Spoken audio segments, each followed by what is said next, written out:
Bienvenue sur Je peux pas, j'ai avocat, le podcast à votre écoute et à destination de tous. Nous sommes Anis Goulpeau et Sarah Kébir, avocates associées chez Wave Avocat, spécialistes en droit de la famille et en droit du travail. Entre expertise, témoignages et bien plus encore, notre ambition est de vous faire découvrir la relation avocat-client autrement. Bonne écoute. Bonjour, bienvenue dans un nouvel épisode du podcast. Aujourd'hui, on va se consacrer à la rémunération des trajets domicile-travail et à cette éternelle question, est-ce que le temps de trajet, ce temps que je passe à quitter mon domicile pour aller sur mon lieu de travail en début de journée, puis en fin de journée de mon lieu de travail à mon domicile, est-ce du temps de travail effectif et donc est-ce que ça doit ouvrir lieu au paiement d'un salaire ? On va, comme d'habitude, faire une première parenthèse. Toutes les situations sont particulières. Il y a des spécificités dans chaque situation. Par exemple, vous pouvez avoir un contrat de travail qui prévoit que le temps de trajet est rémunéré. Alors même que si on examinait la manière dont ça se passe, ça pourrait ne pas être le cas, mais c'est une faveur que vous a fait votre employeur ou bien vous l'avez négocié, ça a été accepté et c'est dans votre contrat de travail. On va avoir des dispositions dans certains accords collectifs, dans des conventions collectives. Donc on a tout un panel de situations et puis concrètement, est-ce que vous utilisez votre véhicule personnel? Est-ce que vous utilisez un véhicule de service, un véhicule de fonction? Quels sont vos trajets? Comment vous vous déplacez? Est-ce que vous avez un lieu de travail fixe ou est-ce que vous vous déplacez chez des clients? Sans lieu de travail fixe ou avec un lieu de travail un petit peu plus occasionnel.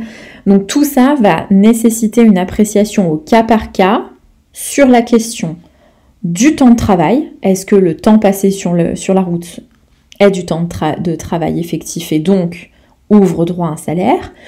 Et où est-ce que ces trajets-là vont nécessiter une indemnisation, donc une prise en charge des frais nécessaires au trajet? Donc il va falloir effectivement avoir une appréciation au cas par cas sur ces questions-là.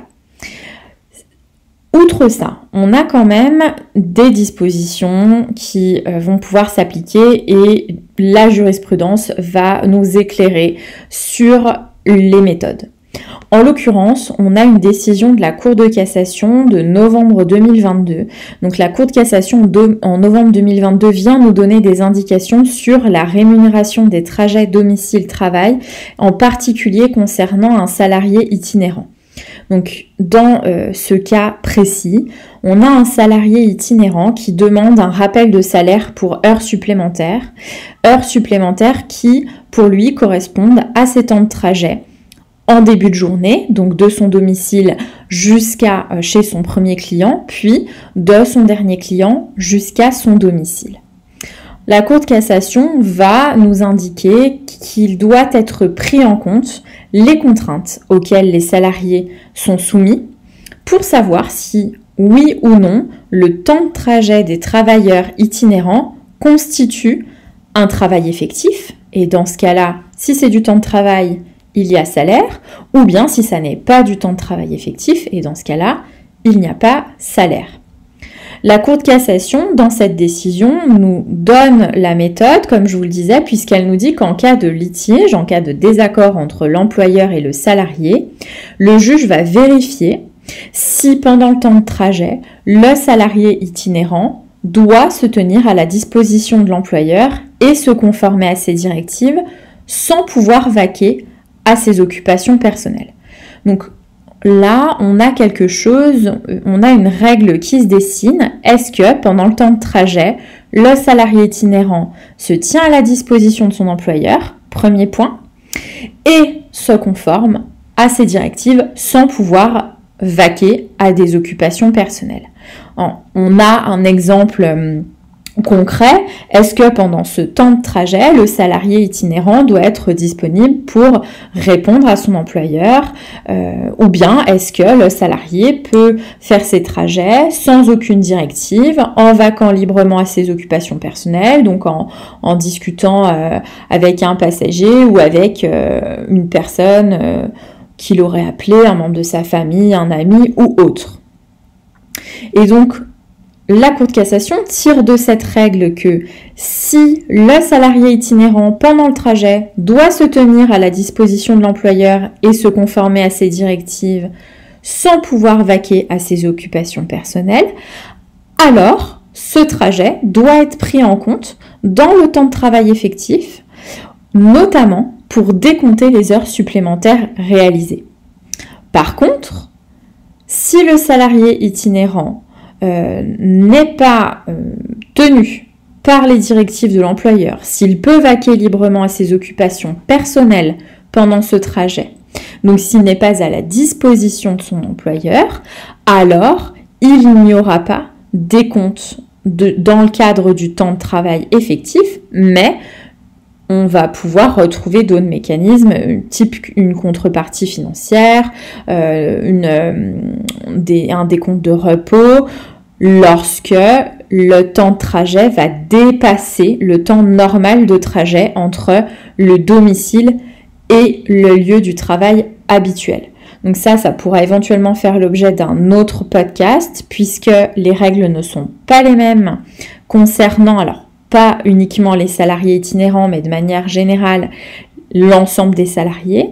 Le temps habituel, trajet, domicile, lieu de travail et lieu de travail, domicile, lorsque le salarié n'est pas soumis aux directives de son employeur, lorsqu'il peut vaquer librement à ses occupations personnelles, n'est pas du travail effectif et ne va pas donner lieu à un repos compensateur ou autre.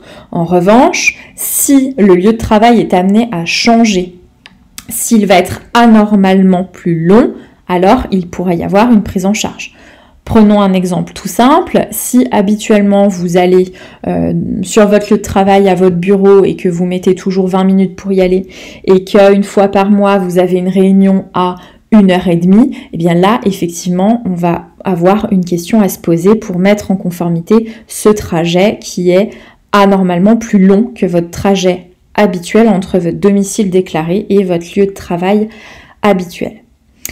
Concernant principalement, donc si on revient à cette décision de la Cour de cassation et qui concerne les salariés itinérants, la question n'est pas anodine. Il faut que vous soyez employeur ou salarié, vous posez vraiment la question, savoir si votre situation est régulière ou bien s'il y a un rappel à demander, puisque en matière d'heures supplémentaires, de paiement des heures supplémentaires, la prescription est de 3 ans, donc on peut remonter sur les 3 ans en arrière et solliciter l'arriéré.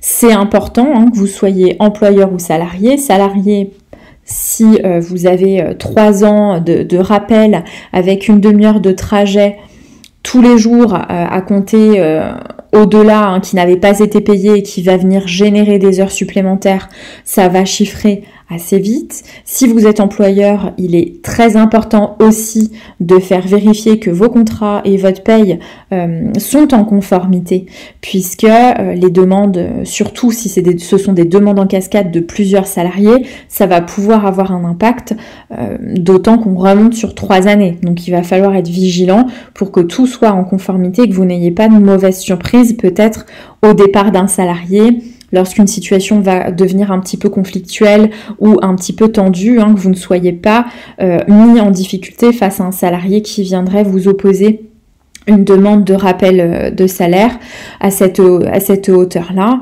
en sachant que sur du temps de trajet, si on a une demi-heure matin, une demi-heure soir, on est à 1 heure par jour, donc on se rend bien compte qu'effectivement sur 3 années, ça peut chiffrer vite. Donc n'hésitez pas dans tous les cas à faire un petit audit de votre contrat, de votre paye. Le moment des évaluations des entretiens annuels peut être le moment de discuter de ces choses-là. Si jamais il y a une régularisation à faire, ça peut être le bon prétexte d'en parler et de remettre les choses à plat.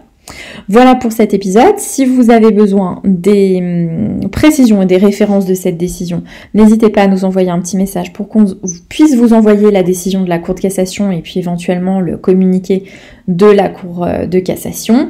Ou si vous avez besoin de plus de précisions pour examiner votre situation personnelle. Dans ce cas-là, on vous demandera de passer par une consultation pour garantir le secret de vos données et que tout ne soit pas dévoilé sur la toile. Donc n'indiquez pas trop de détails personnels de manière publique, c'est toujours plus prudent. À bientôt. Vous pouvez nous retrouver via notre site internet www.wave-avocat.fr et nous suivre sur notre chaîne YouTube, mais aussi sur tous nos réseaux, Instagram, Facebook, LinkedIn ou Pinterest. Vous pouvez aussi retrouver nos podcasts sur toutes les autres plateformes d'écoute disponibles, Apple Podcasts, Deezer ou Spotify. N'hésitez pas à nous poser vos questions, à laisser un avis et nous sommes à votre écoute. À bientôt.